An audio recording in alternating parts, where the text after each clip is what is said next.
RCR, la red que comunica y une al Perú.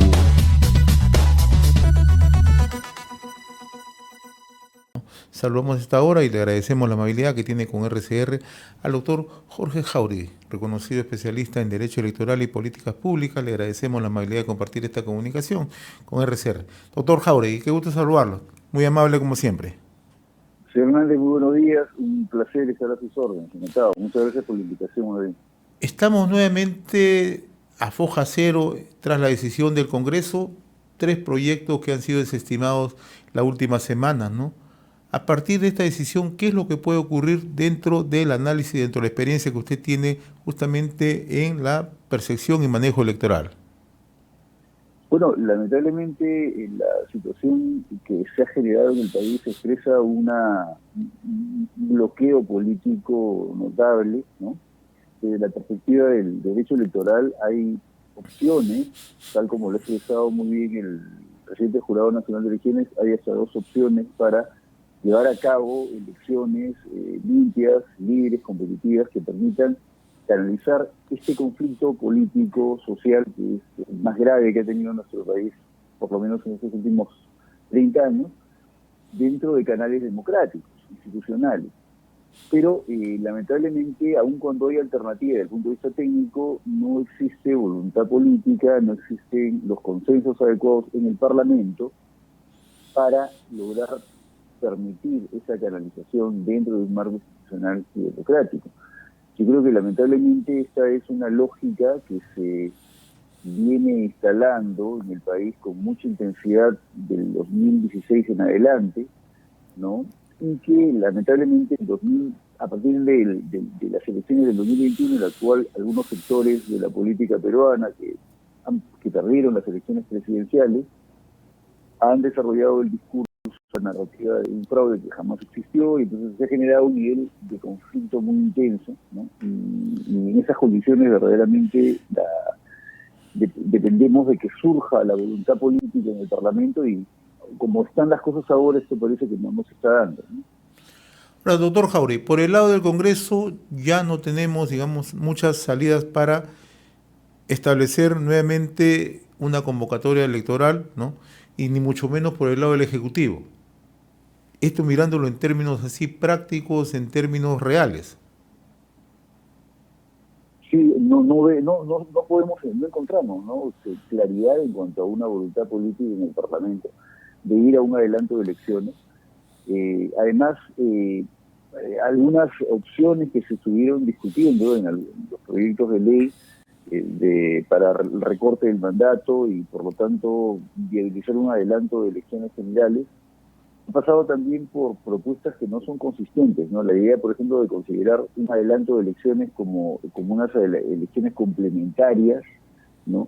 No es consistente porque, digamos, el régimen político peruano corresponde al de un presidencialismo, es decir, la estructura del sistema gira en torno a la figura del presidente. El Parlamento es una suerte de mecanismo de contrapeso del Ejecutivo, pero gira en torno al diseño presidencialista. Esa es la vieja tradición constitucional peruana. Por lo tanto, si se agota el mandato del Poder Ejecutivo, tiene que reconsiderarse íntegramente, ¿no?, el sistema de representación, es decir, tanto a nivel parlamentario como a nivel ejecutivo, pero por un nuevo periodo, ¿no? La idea de unas elecciones complementarias se dan cuando acaso el Poder Ejecutivo, el Presidente de la República, disuelve constitucionalmente, es decir, luego de unas 2 negaciones de confianza a su gabinete, queda habilitado el Presidente para pedir proceder a la disolución del Parlamento, ¿no? Y ahí sí se desarrollan unas elecciones complementarias porque se tiene que elegir a una representación para que complete ese mandato. Pero esa situación no es la que se da ahora, por lo tanto estamos en una suerte de gran incertidumbre, pero que lamentablemente se ve acompañada también de unas muy graves violaciones a los derechos humanos. Hay más de 60 personas que han sido asesinadas, ¿no?, de una situación muy opaca, que ha concitado la atención de la comunidad internacional. La prensa internacional también ya va calificando al Perú como un régimen híbrido, es decir, no una democracia, ni siquiera una democracia endeble, ¿no?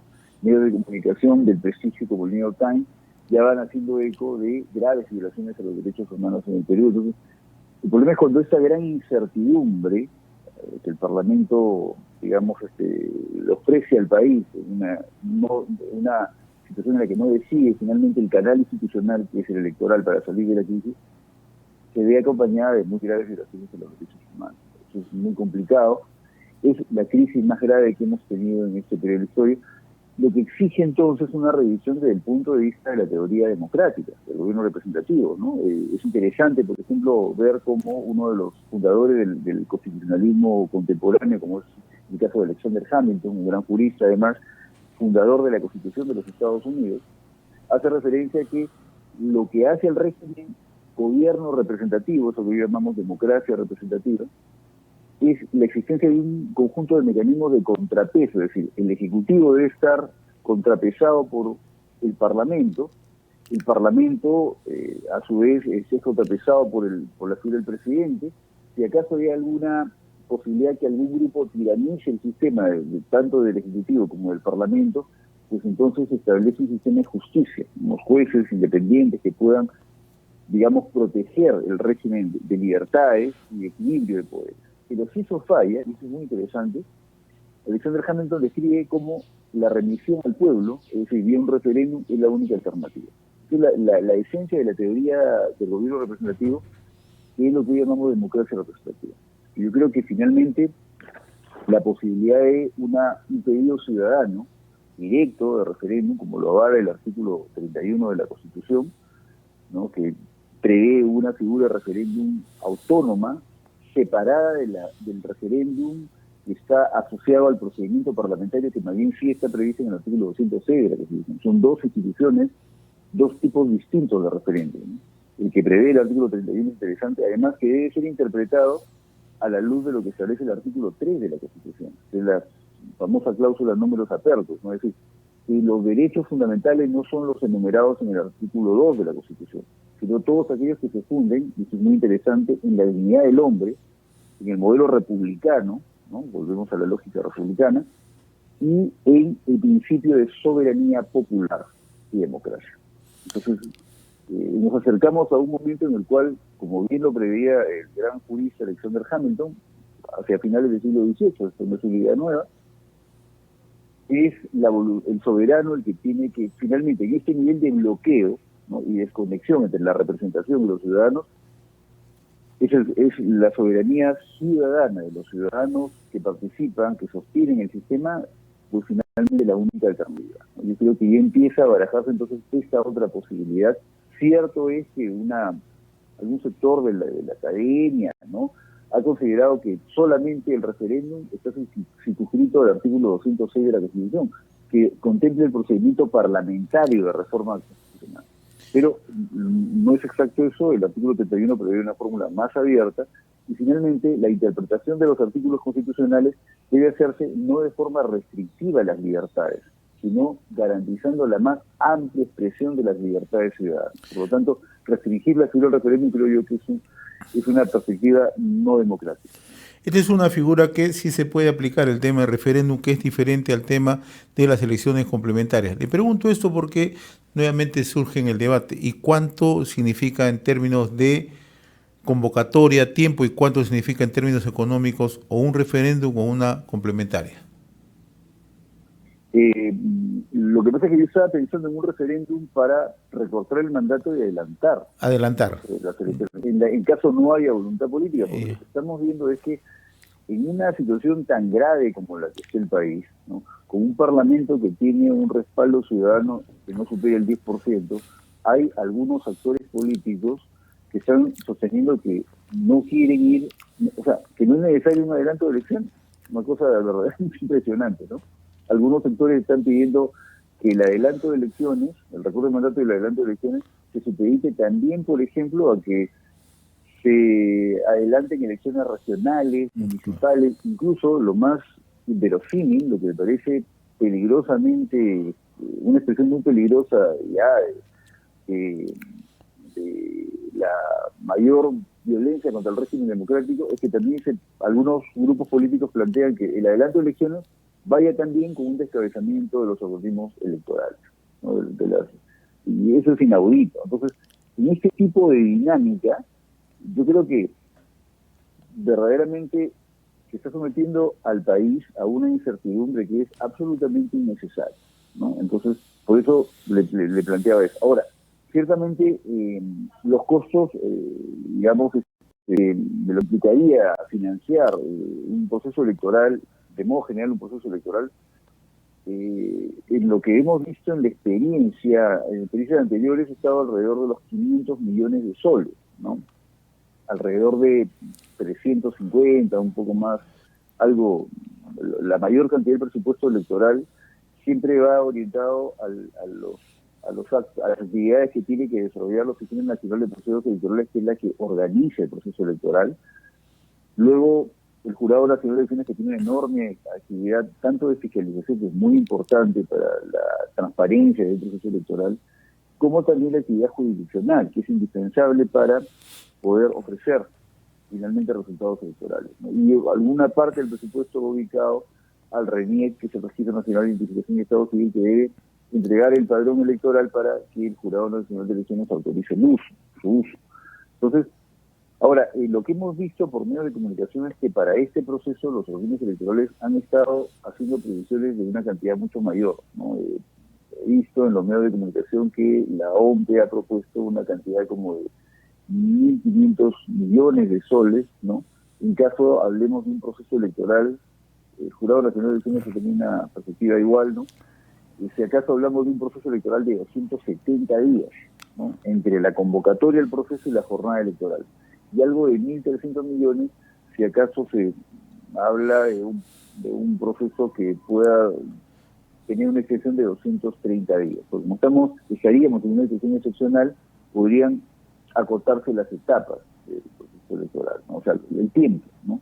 Hay que decir que tradicionalmente en el Perú hemos tenido elecciones cuyo tiempo de duración entre la convocatoria del proceso electoral y la jornada electoral tenía una extensión entre 120 días y 150 días, es decir, entre 4 y 5 meses aproximadamente, ¿no?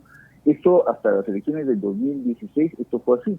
Las elecciones generales, es decir, las elecciones presidenciales y las elecciones parlamentarias, ¿no? A las que se fue sumando luego las elecciones de representantes peruanos en el Parlamento andino, tenían una extensión de entre 120 y 150 días, entre la convocatoria y la jornada electoral. En 2016, ¿no? Con una mayoría aplastante se cambió este tipo de estructura de proceso electoral y se homogenizó, se equiparó, ¿no?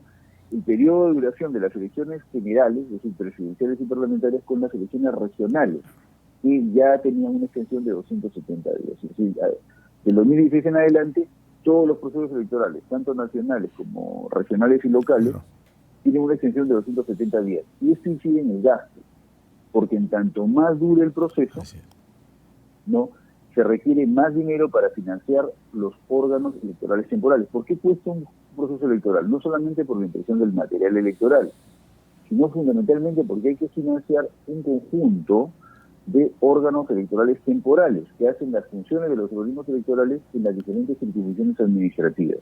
Entonces, el Jurado Nacional de Elecciones debe instalar unos jurados electorales especiales, que son estos tribunales de primera instancia, pero que además tienen funciones administrativas importantísimas, por ejemplo, la decisión de las candidaturas, ¿no? El verificar si acaso cumplen los requisitos para la inscripción. Luego, las etapas de impugnación de estas candidaturas también se desarrollan en los jurados electorales especiales. Finalmente, la proclamación del resultado, ¿no?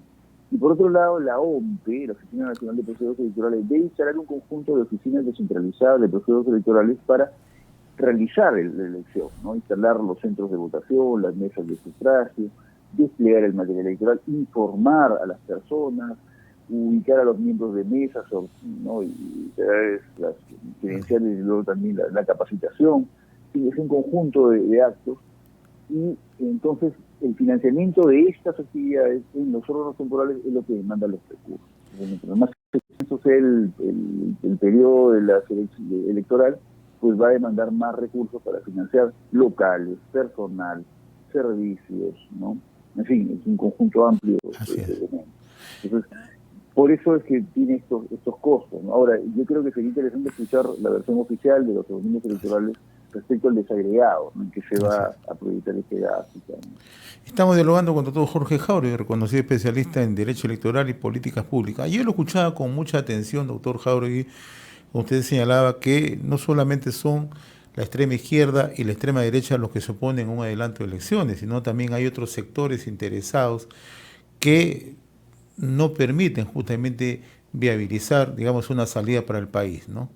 En este análisis, ¿cuánto hay de realismo frente a esta situación? ¿Qué otros sectores se oponen a generarle una salida en una situación tan dramática como la que tenemos?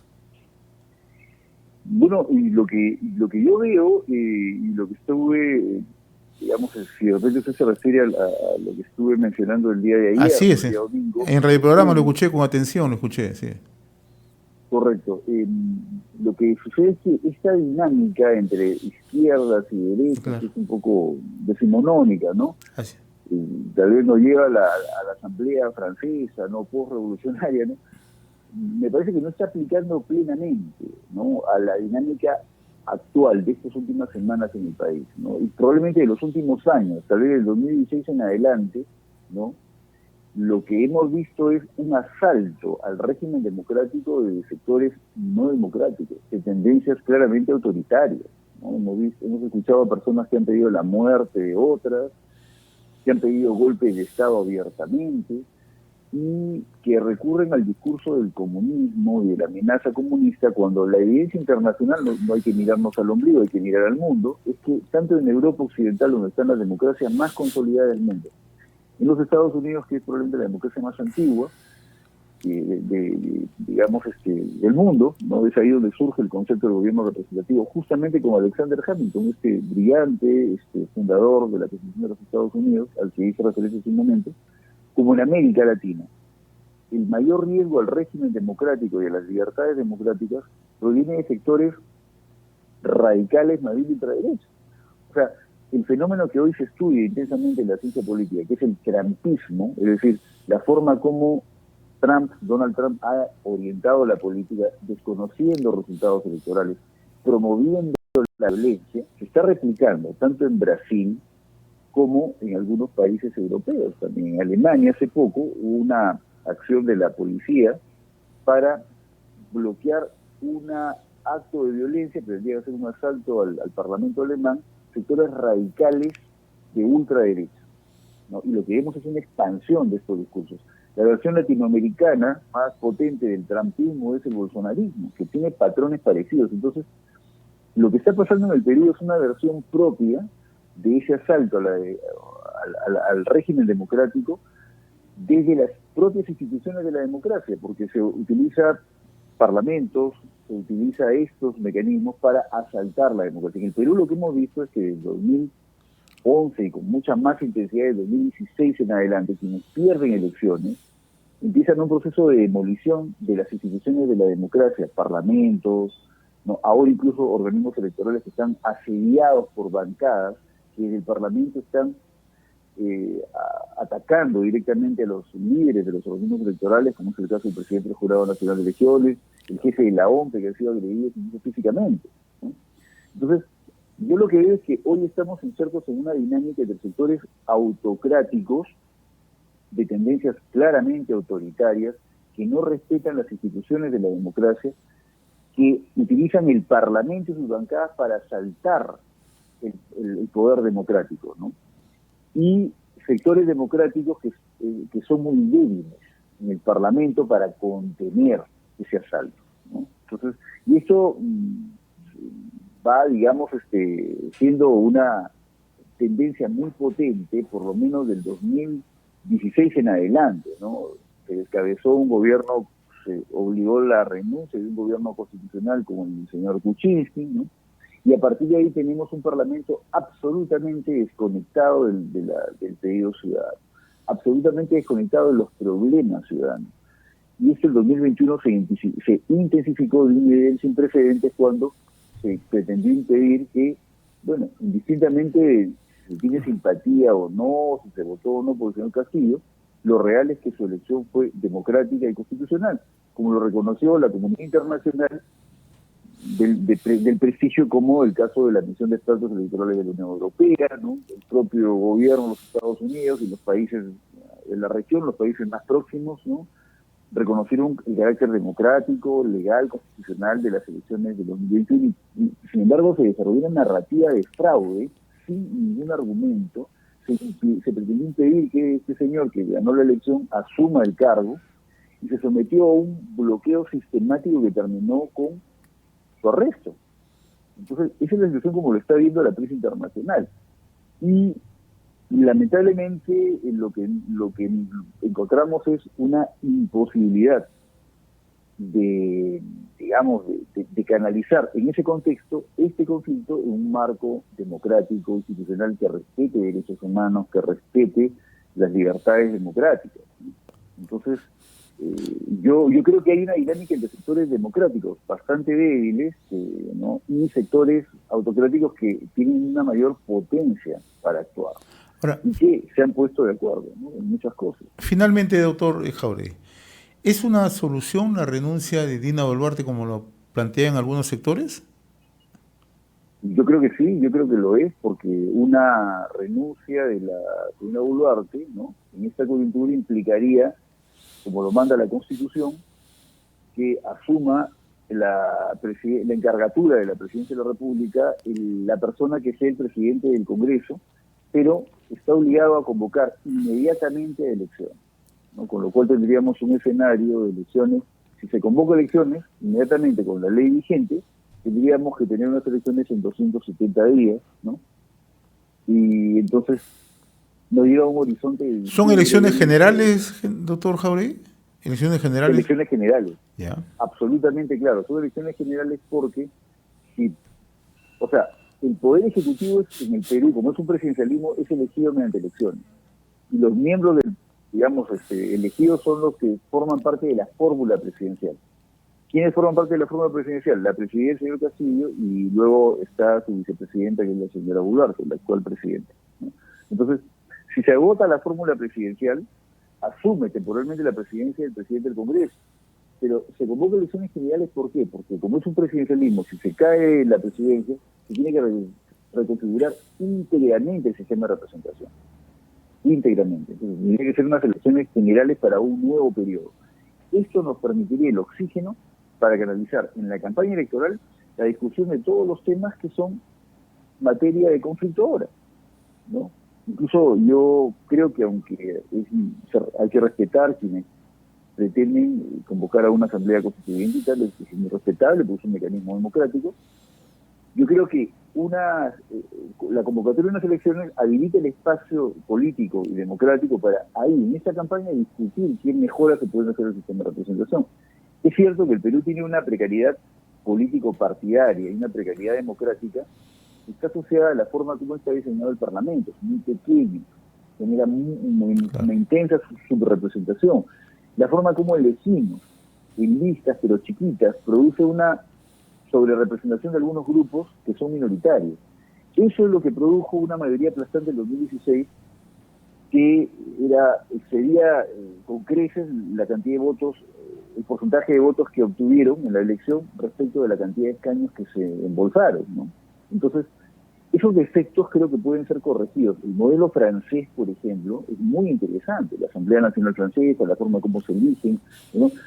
De repente el modelo alemán es muy interesante también. Son democracias avanzadas que han ido mejorando modelos institucionales a lo largo del siglo XX, ¿no? No están anquilosados de repente en ideas muy antiguas, ¿no? Claro. Y entonces podría ser esta campaña electoral que se podría iniciar si acaso se convoca a unas elecciones adelantadas, si existe la voluntad política para ello, el espacio natural para discutir los ciudadanos, las candidaturas, ¿no?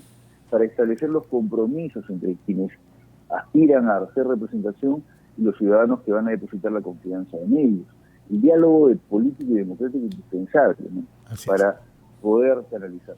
Pero en estas condiciones, además, con esta lógica de terruqueo, con este trato de migrante a las personas que ejercen la protesta legítima, una acción de violencia sistemática desde algunos grupos políticos a las instituciones democráticas como son los organismos electorales, esto se complica. Yo creo que en estas condiciones es importante volver a pensar la teoría constitucional.